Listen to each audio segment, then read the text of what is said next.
Oui, alors je travaille au sein de la direction de la stratégie du groupe La Poste.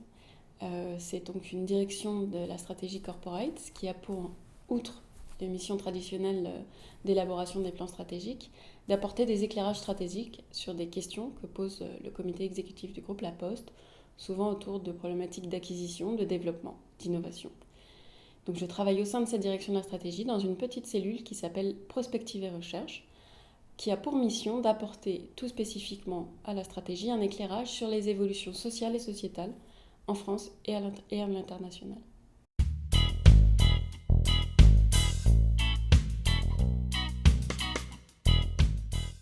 Donc, au sein de la direction de la prospective du groupe, qui a en charge de repérer les signes avant-coureurs de rupture qui pourraient avoir un impact soit sur notre activité, soit sur notre organisation, je suis en charge de proposer, de concevoir des séminaires de réflexion de prospective pour nos dirigeants. À titre d'exemple, on a réfléchi dernièrement aux impacts du numérique sur une organisation comme la Poste.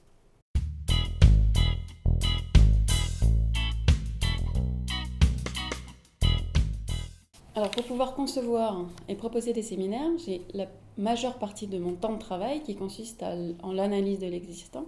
Pour ça, je fais beaucoup d'enquêtes de terrain où je vais interroger des postiers, leurs managers, mais aussi des chercheurs, des personnes à l'extérieur de la Poste, des clients, des parties prenantes de la Poste.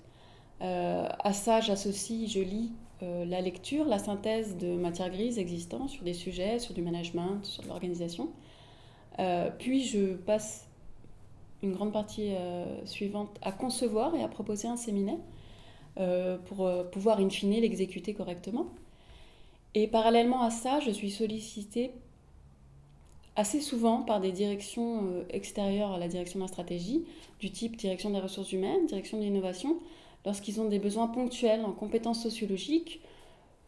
Prenons l'exemple d'une direction des ressources humaines qui souhaite organiser ou mener une enquête qui a besoin d'un éclairage méthodologique, je suis sollicitée, ou à un autre moment, on organise un groupe de travail, de réflexion sur des questions d'innovation, de management. On a besoin d'avoir un éclairage un peu décalé, je suis sollicitée.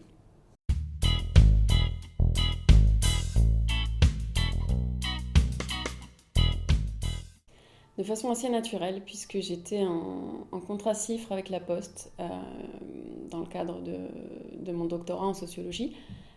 Donc j'étais responsable de mon projet de thèse, qui était d'arriver à comprendre comment l'évolution du réseau des bureaux de poste était en lien avec l'évolution des modes de vie.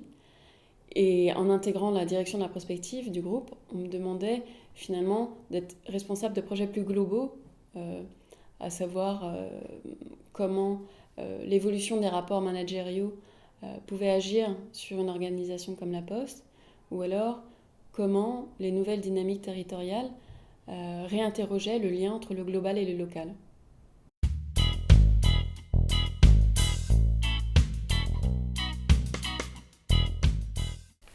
Alors c'est tout l'intérêt d'un contrat CIFRE, c'est que l'adaptation est très facile, puisqu'on a déjà beaucoup de contacts en interne, on a déjà une vraie compréhension de l'entreprise, de ses enjeux.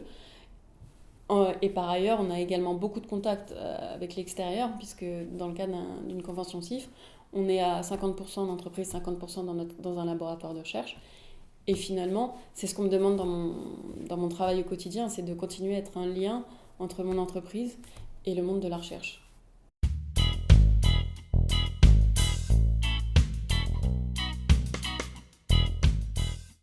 Alors, pareil, comme j'étais dans le cadre d'une thèse en convention CIFRE, j'étais déjà connue, entre guillemets, par mon ou mes recruteurs, puisque finalement, je n'ai pas été recrutée par une personne, mais par plusieurs personnes.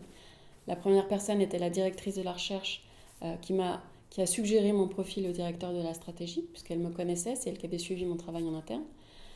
Et la deuxième personne, c'était le directeur de la prospective actuelle.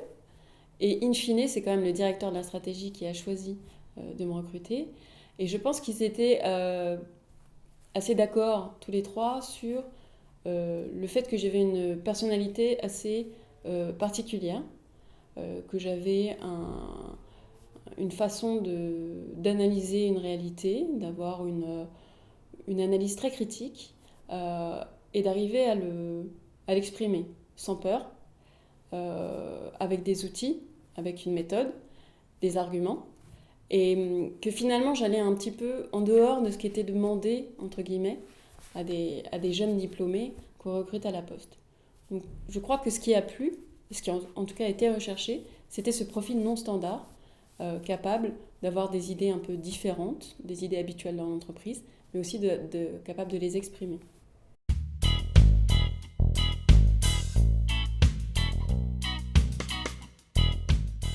Donc la compétence principale que j'ai développée dans le cadre de ma formation à la recherche, c'est d'arriver à me repérer dans un monde de plus en plus évolutif et complexe, de comprendre ce monde d'un point de vue économique, d'un point de vue social, d'arriver à aller chercher de l'information pertinente, beaucoup d'informations, d'arriver à structurer cette information et d'arriver à la présenter. Par ailleurs, la formation à la recherche m'apprend à aller au-delà que de l'amélioration des processus, aller plus dans la proposition de nouvelles idées, de nouveaux concepts. On me demande d'être créative. C'est un peu tout ça que m'a permis la formation à la recherche.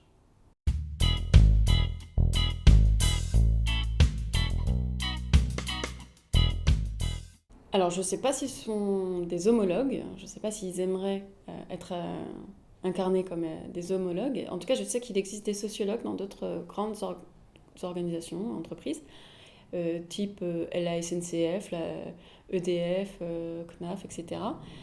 Ce sont des profils un petit peu comme le mien, c'est-à-dire des gens qui sont formés à trouver l'information, à rendre des informations pertinentes, à animer un réseau de personnes en interne, mais aussi de chercheurs, universitaires, etc. Mais qui n'ont pas forcément le même rôle que moi au sein des organisations.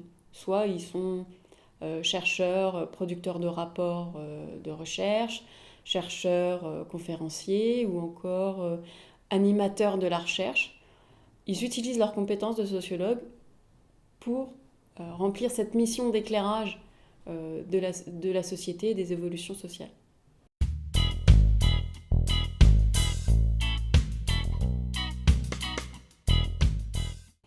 Alors, j'ai réalisé ma thèse effectivement sous forme de convention de CIFRE.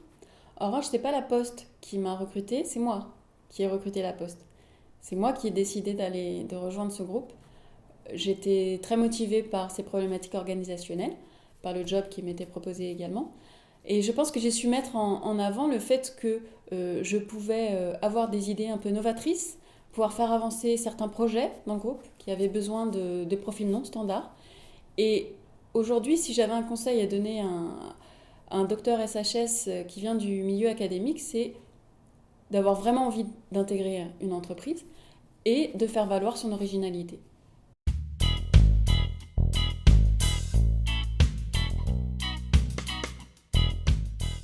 Alors j'ai plusieurs possibilités qui s'offrent à moi en termes d'évolution au sein du groupe. La première est de conforter ma position de chercheur, expert en sociologie. C'est le cas de Sébastien, notre historien postier, qui a fait un doctorat en histoire et qui est aujourd'hui historien du groupe La Poste. Je peux également choisir de prendre des responsabilités opérationnelles et managériales. C'est le cas de Véronique, qui est aujourd'hui directrice d'une plateforme de distribution courrier, après avoir effectué un doctorat en sociologie dans un contexte académique. Et je peux aussi choisir de devenir experte d'un sujet. C'est le cas d'Isabelle, qui a fait une thèse en archéologie et qui est aujourd'hui responsable de la sécurité du patrimoine du groupe La Poste.